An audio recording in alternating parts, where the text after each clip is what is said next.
Magandang araw sa inyong lahat at welcome sa aking channel.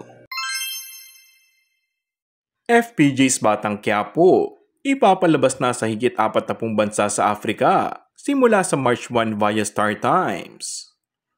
Matapos nga po ipalabas doon ng FPJ's ang Provinciano Brothers, nakatakdang ipalabas sa higit na 40 bansa sa Africa ang top rating at nangungunang teleserye sa bansa na gawa ng ABS-CBN Studios, CCM Film Productions at Dreamscape Entertainment, ang FPJ's Batang Quiapo o mas kikilalaning internationally bilang Gangs of Manila. Masisilain na ng Africans ang kwento ng buhay ni Tanggol at ang salamin ng masalimutang buhay sa ating lipunan. Magsisimula ang pagpapalabas sa March 1, hatid ng Star Times, ang nangungunang television provider sa Africa.